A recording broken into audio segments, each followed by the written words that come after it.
প্রথম প্রশ্ন হলো এই, আগামী বিএনপি ক্ষমতায় যাবেন, এই গ্রান্টের মধ্যে দিয়ে দিয়েছে, আপনি কিভাবে ভেবেছেন যারা 96 থেকে 91 পর্যন্ত ফেল করার কারণে 96 ক্ষমতা আসতে পারে নাই।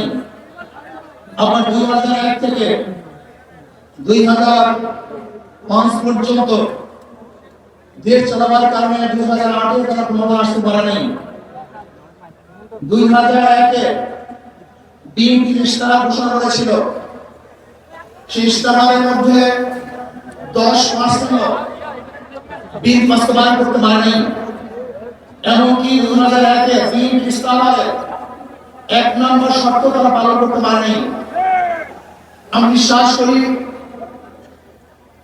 আগামীতে ক্ষমতায় কে যাবেন না যাবেন জানি না, কিন্তু বাংলাদেশের জনগণ কোন দুর্নীতিবাজ, চাঁদাবাজ, দখলবাজ, খুনি ব্যক্তির ক্ষমতায় নেবে না।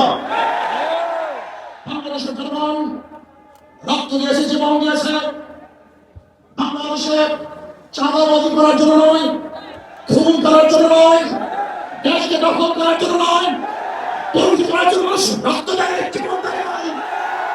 বাংলাদেশের জীবন দিয়েছিল মানুষ মুক্তি পাবে, শান্তি পাবে। আমরা গরিব দুঃখী মানুষ ক্ষুধার্ত থাকবে না। বাংলাদেশের একজন মানুষও খুন অবকাশ থাকবে না। বাংলাদেশের একজন গরিব বাস্তুহীন থাকবে না।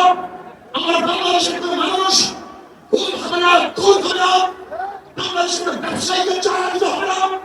বাংলাদেশের প্রত্যেক নাগরিক অধিকার বাস্তবায়ন হবে। তারা শান্তিতে বসবাস করতে পারবে, নির্বিঘ্নে হতে পারবে। আমার বাংলার ইসলামের রাস্তা চলতে পারবে। বাংলাদেশের মুসলিম থাকবে, দাঁড়িয়ে থাকবে, টুপি থাকবে, দাঁড়িয়ে থাকবে,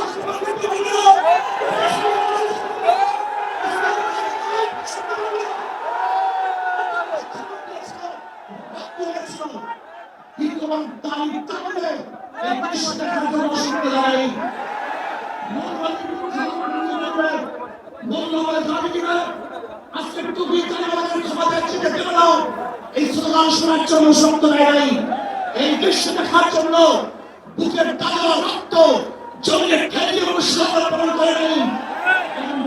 মানুষ সাদা বরণ করেছিল এই জাতিকে মুক্তি দেওয়ার জন্য, কোরআন ও সুন্নাহর আইন বাস্তবায়ন করার জন্য। বাংলাদেশের মানুষ ওই ভারতের গোলামি করার জন্য রক্ত দেয়নি। বাংলাদেশের মানুষ ভারত আমাদের দেশের প্রত্যেক নেতৃত্ব করবে, আমেরিকা আমাদের দেশের প্রত্যেক নেতৃত্ব করবে, এর জন্য বাংলাদেশের মানুষ জীবন দেয়, রক্ত দেয় নাই। বাংলাদেশের মানুষ সাধন, তারা নিজেরা আইন প্রণয়ন করবে, নিজেরা সংসদ পরিচালিত করবে, তারা নিজেদের পা দাঁড়াবে। বাংলাদেশের মানুষ জীবন দিতে পারে কিন্তু কাল গোলামি করতে পারে না।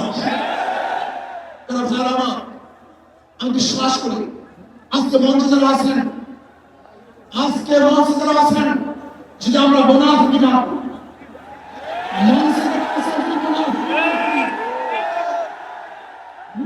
কাজের পথে একসাথে থাকেন, মুখের সাথে কাজে যদি থাকেন, আমি এই লক্ষ জনতার সঙ্গে পছন্দ করে বলতে পারি আগামীতে ক্ষমতা ইসলাম, ক্ষমতা ইসলাম।